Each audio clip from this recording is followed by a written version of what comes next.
continuar con nuestras presentaciones justamente para poder retomar un poco del tiempo que se nos fue en la mañana y que no se les va a andar muy tan pesado, y también tomando en cuenta a las personas que tenemos conectadas en línea de diferentes partes del mundo, que les agradecemos mucho que nos acompañen. En este panel es sobre experiencias de construcción de paz en el contexto internacional. Contamos con la presencia de la doctora Carla Pagano, que ella es consultora independiente en construcción de paz, con perspectiva de género, Islam. Ella es activista feminista, académica de estudios islámicos y especialista en género. También contamos con Rana Rahal. Ella ha trabajado durante los últimos 8 años en la misión de mantenimiento de la paz en Líbano como oficial de asuntos de género de la Fuerza Provisional de las Naciones Unidas en aquel país. Contamos con la doctora Elena Subbar. Ella es educadora y consultora de resiliencia y trauma. Desde el 2001 ha trabajado estrechamente con el programa STAR, que es un programa sobre estrategias para superar el trauma y aumentar la resiliencia de la Eastern Mennonite University. Y contamos también con la presencia del señor Pietro Amelio. Él es historiador de profesión y cuenta con estudios de maestría en historia contemporánea, identidad y cultura, especializado en educación para la paz, epistemología y construcción del conocimiento y movimientos sociales. Imparte clases, es docente en la Facultad de Filosofía y Letras de la UNAM. Finalmente, también tenemos a la doctora María Villa Lazariño. Ella es investigadora de la Escuela de Cultura de Paz de la Universidad Autónoma de Barcelona desde el 2003. Está especializada en el análisis de conflictos y construcción de paz desde una perspectiva de género y en la agenda de género, paz y seguridad. Tiene un máster en estudios de mujeres, género y ciudadanía. Y bueno, está cursando el doctorado sobre la incidencia de la resolución 1325. Muchísimas gracias. Y le damos la palabra a la doctora María Villegas, por favor. Bueno, buenos días y muchas gracias en primer lugar a la Universidad Iberoamericana y especialmente a Elvia González y a Gloria Escobar pues, por la invitación y también por su dedicación a la preparación de este congreso, que la verdad pues es un placer compartir aprendizajes en este espacio con todas nosotras. Como se señaló en el panel anterior, en el año 2000 el Consejo de Seguridad de la ONU aprobó la resolución 1325 sobre las mujeres, la paz y la seguridad, dando lugar a la agenda que todas conocemos con este mismo nombre. Esta agenda nace con una vocación claramente internacional, la de ser un instrumento de construcción de paz e igualdad de género. En mi presentación que voy a compartir hoy con todos ustedes voy a tratar de hacer un acercamiento a si esta agenda es relevante para la región de Asia, a saber si ha tenido algún impacto en los procesos de construcción de paz en el continente asiático y intentar analizar la situación en términos de construcción de paz y de conflictividad en la región de Asia, sobre todo pues, poniendo un especial énfasis en las desigualdades de género que se viven allí y en la participación que han tenido las mujeres en diferentes procesos de construcción de paz después de la aprobación de la resolución 1325, ¿no? Tratar un poco de acercarme a cuál ha sido el impacto de esta agenda en la construcción de la paz en el continente asiático. Asia es una región con graves problemas en términos de conflictividad armada. Se trata de la segunda región del mundo con un mayor número de conflictos armados, solo superada por el continente africano.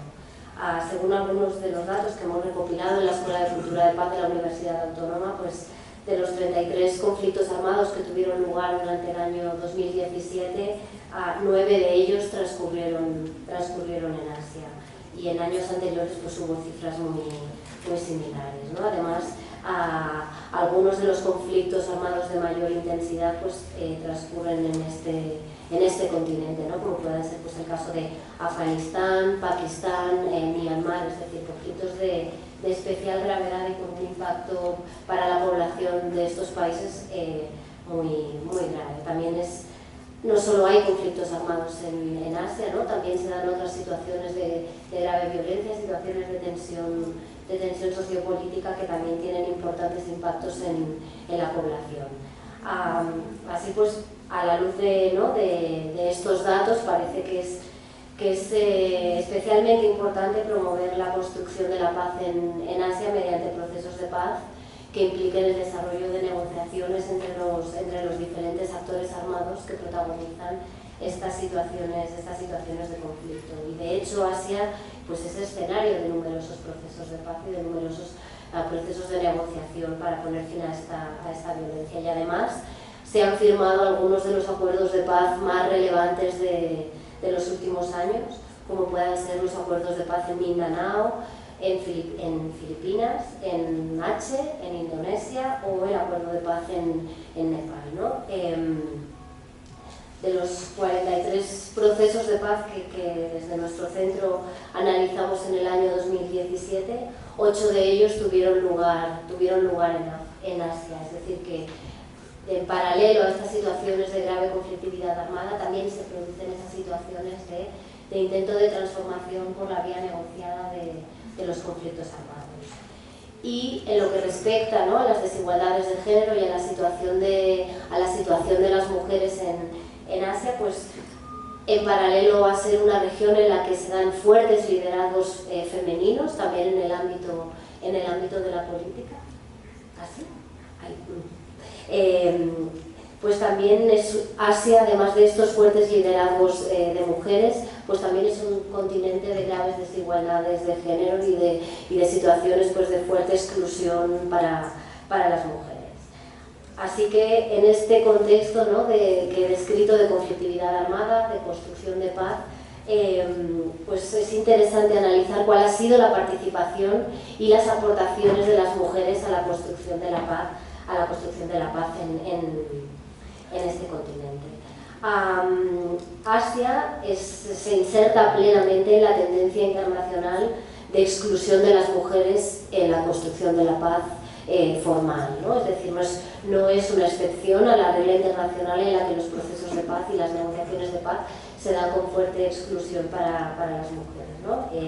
En la presentación anterior, sobre todo en la intervención de la representante de ONU Mujeres, se habló, ¿no?, de cómo la participación de las mujeres puede tener un impacto muy positivo, pero es verdad que después de la aprobación de la resolución 1325, la exclusión de las mujeres en las negociaciones formales sigue siendo la norma, y la participación de las mujeres con capacidad de incidencia todavía es la excepción, ¿no? En el caso de Asia pues encontramos, por ejemplo, que en Afganistán, en los procesos actuales de intento de negociación, apenas hay un 6% de participación de las mujeres.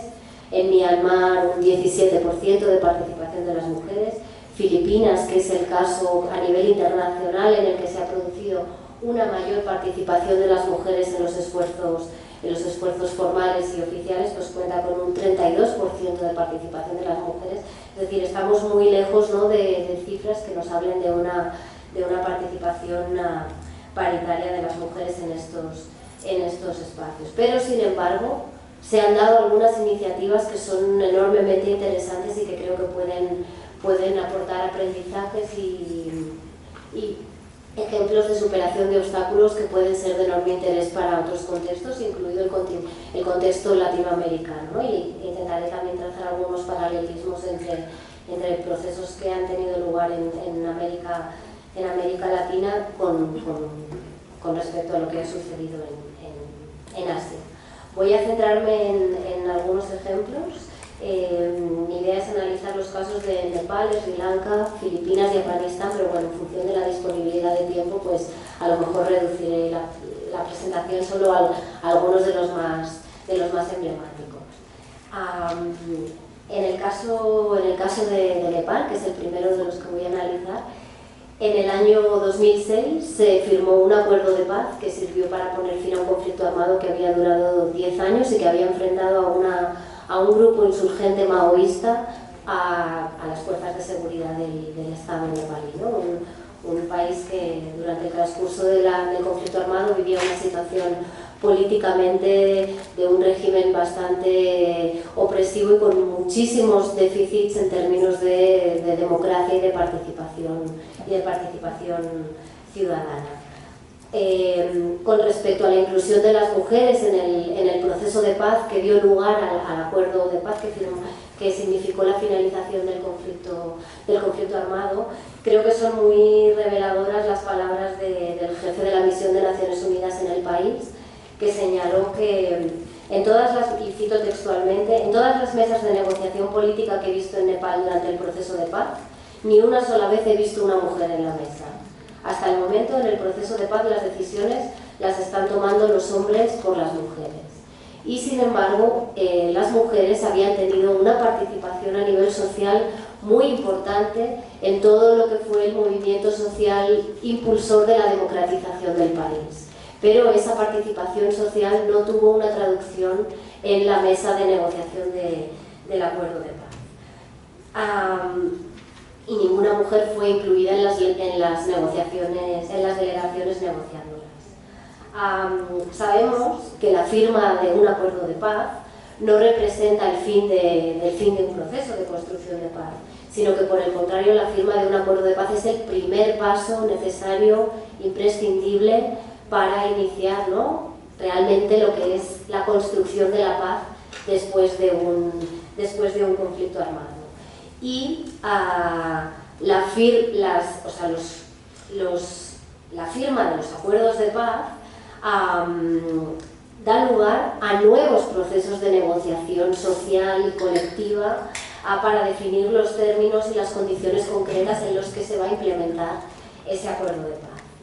Y después de la firma de los acuerdos de paz se abren numerosas oportunidades para renegociar lo acordado y abrir nuevos espacios de participación, ¿no? Y es interesante conocer cómo las mujeres aprovechan estos nuevos espacios de renegociación y de redefinición para poner sus propuestas sobre la mesa, y así sucedió en el caso de Nepal, ¿no? Después de la firma del acuerdo de paz se inició un proceso constituyente en el país, un proceso de redefinición de los consensos políticos básicos en el país, y las mujeres, aprovechando que el acuerdo de paz, pese a haber sido negociado en su ausencia, habría algunas oportunidades para la inclusión de las mujeres y también de otros grupos sociales que habían sido excluidos, pues aprovecharon esta oportunidad y trataron de incidir en el proceso de elaboración de la Constitución nueva resultante del acuerdo de paz. Y además también, no solo incidiendo en esta nueva Constitución, sino también tratando de incidir en otros cambios legislativos en un país en el que la discriminación de las mujeres en la legislación tenía una persistencia muy importante. Es decir, era un espacio de incidencia muy necesario para las mujeres nepalíes, incidir en la abolición de toda la legislación discriminatoria que amparaba legalmente la exclusión de las mujeres de la participación política, ¿no? Las mujeres trataron como decía, de incidir al máximo en la elaboración de la nueva Constitución, y lo hicieron a pesar de que los partidos políticos del país obstaculizaron de múltiples formas esta participación, ¿no? Otorgándoles, por ejemplo, lugares en las listas electorales que impidieran su elección directa, es decir, dificultando su acceso a los espacios formales, pero logrando, ¿no?, que la nueva Constitución, que finalmente se aprobó casi 10 años después de la firma del Acuerdo de Paz, pues reconociera en gran parte las reivindicaciones de las mujeres con respecto al reconocimiento de sus derechos, incluyendo pues algunas cláusulas contra la discriminación y también incluyendo de una manera muy innovadora cláusulas contra la discriminación de las minorías de género y también de las minorías sexuales. No obstante, no lograron aprobar una constitución que eliminara globalmente todas las discriminaciones contra las mujeres. Otro aspecto que fue también enormemente importante, de enorme importancia y que pienso que también pues, en el caso de Colombia en este momento está siendo y que puede ser interesante pues, poner en diálogo estos dos procesos fue el caso de la reintegración de las mujeres combatientes, ¿no? Al igual que ha sucedido en Colombia, en Nepal también hubo un elevado número de mujeres combatientes, es decir, fue un conflicto armado en el que las mujeres tuvieron una participación importante, como ha sucedido, ¿no? En el caso de Colombia con las mujeres combatientes en las FARC y en el ELN. La guerrilla maoísta de Nepal también contaba con una importante presencia de mujeres y sin embargo cuando llegó el momento de la desmovilización y de la reintegración de estas mujeres combatientes, pues fueron excluidas del proceso de reintegración, ¿no? No de manera explícita y oficial, pero sí la manera en cómo se desarrolló este proceso de reintegración hizo que para muchas mujeres fuera imposible participar y eso supuso una pérdida para ellas, ¿no? Mujeres que habían logrado superar una barrera en lo que se refiere a la participación en el ámbito público. Con la llegada del acuerdo de paz, pues esto supuso un retroceso, ¿no? Y aquí yo creo que hay un importante cuestionamiento, ¿no? Para las mujeres constructoras de paz, cómo hacer que para las mujeres el momento de la firma del acuerdo de paz sea una ganancia y no una pérdida. Yo creo que esto es que tenemos que hacer frente, ¿no? A este cuestionamiento, cómo la paz tiene que representar ganancias para todo el mundo, ¿no? Por ejemplo, barreras que se habían superado durante el conflicto armado, como los matrimonios entre personas de diferentes castas. Con la llegada de la paz, pues esta ganancia se perdió, ¿no? Y las mujeres que se habían casado con hombres de castas diferentes, para ellas pues esto supuso una barrera social muy importante de cara a su inclusión, ¿no? El hecho de que muchas mujeres también quedaran embarazadas durante el proceso de desmovilización representó una barrera para ellas en el acceso a los beneficios de la desmovilización y bueno, pues son dificultades que, como decía, no son exclusivas del caso de Nepal, ¿no? Conocemos cómo esto también sucedió en los conflictos en El Salvador, como en Colombia también se está haciendo frente a una situación parecida y es interesante, ¿no? Pues poner sobre la mesa la importancia de superar estos retos y estas dificultades, ¿no? Y en el caso de Nepal, pues el largo proceso de construcción de paz que se extiende desde la firma del acuerdo en 2006 hasta la aprobación de una nueva constitución en el año 2015, pues deja avances importantes en términos de reconocimientos de derechos de las mujeres y de mayores espacios para la participación política, pero también en paralelo la constatación de que los obstáculos son innumerables y que el avance en la materialización de la igualdad de género pues es un proceso lento y lleno de complejidades que es necesario abordar en todo su conjunto. Un segundo proceso de mucho interés es el caso de Sri Lanka, un proceso que es interesante no tanto en términos de resultados, porque fue un proceso de paz que dejó unos resultados nefastos, sino también más bien por el análisis del proceso en sí mismo, ¿no? Que permitió la generación de arquitecturas de negociación inclusivas. Entre los años 2002 y 2006 hubo un intento de negociación de paz para poner fin al conflicto armado de Sri Lanka, que enfrentaba a la guerrilla tamil con el ejército de Sri Lanka, pero en el año 2006 se produjo el fracaso y la interrupción de estas negociaciones de paz, lo que llevó a una reanudación del conflicto armado a una escala de violencia pues, atroz, ¿no? Que llevó a que finalmente el conflicto armado acabara con la victoria militar del gobierno sobre la guerrilla, con un coste en términos de violaciones de derechos humanos, pues, muy grave.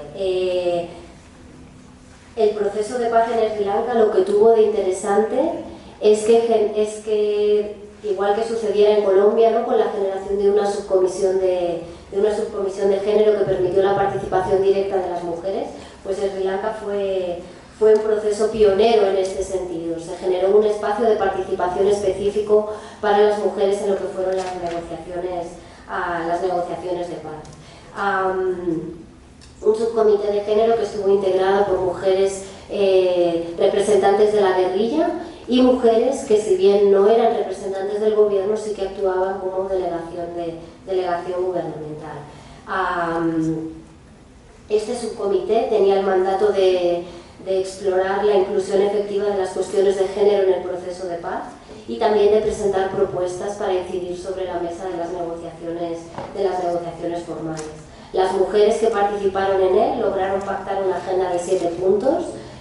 Estos temas que pactaron hacían referencia al sostenimiento del proceso de paz, al reasentamiento, a la seguridad personal, infraestructura, servicios, sustento, empleo, a la representación política y a la toma de decisiones y la reconciliación. Es decir, era una agenda que hacía referencia a cuestiones centrales para mejorar las condiciones de vida de la población afectada por el conflicto armado. No se trataba de una agenda que hablara únicamente de cuestiones de mujeres de una forma estereotipada, sino que abordaba cuestiones que formaban parte del núcleo central de lo que era el conflicto armado.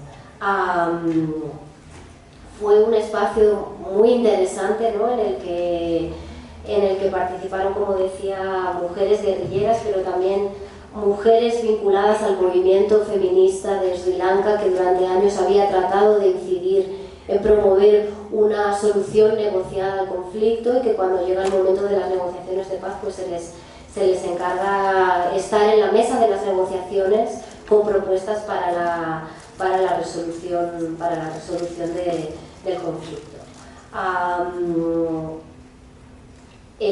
Como señala una de las mujeres que participaron en este proceso de paz, el hecho de que el subcomité de género estuviera formalmente vinculado a las negociaciones de paz fue su fortaleza y su debilidad al mismo tiempo, ¿no? Por una parte, logró influir en las partes en conflicto de manera significativa y se logró autoridad y visibilidad formando parte del proceso formal de paz, pero por otro lado, la ruptura de las negociaciones significó que esos vínculos y ese espacio de negociación que se había logrado tejer entre las mujeres quedó interrumpido por la propia dinámica del conflicto armado.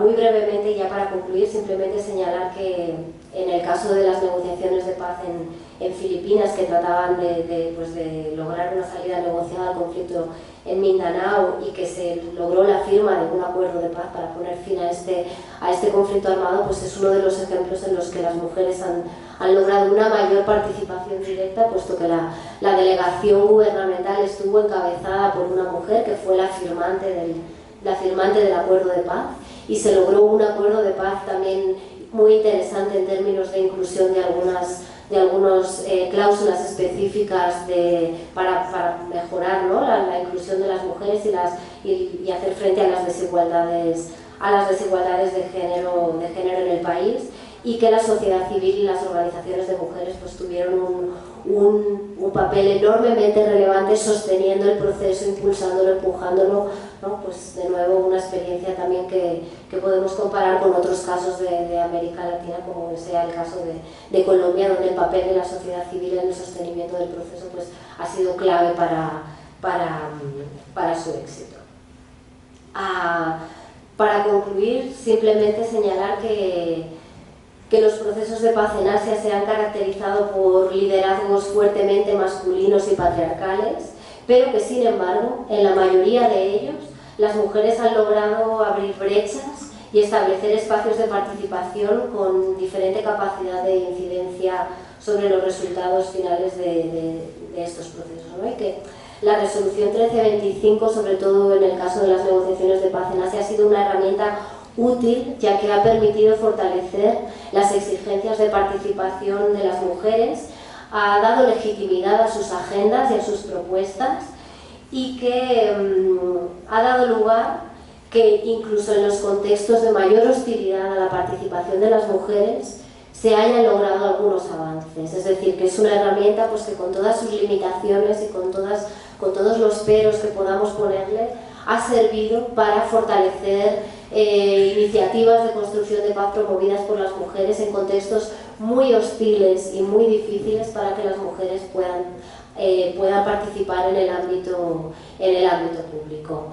Y bueno, aquí lo dejo para que las compañeras puedan seguir.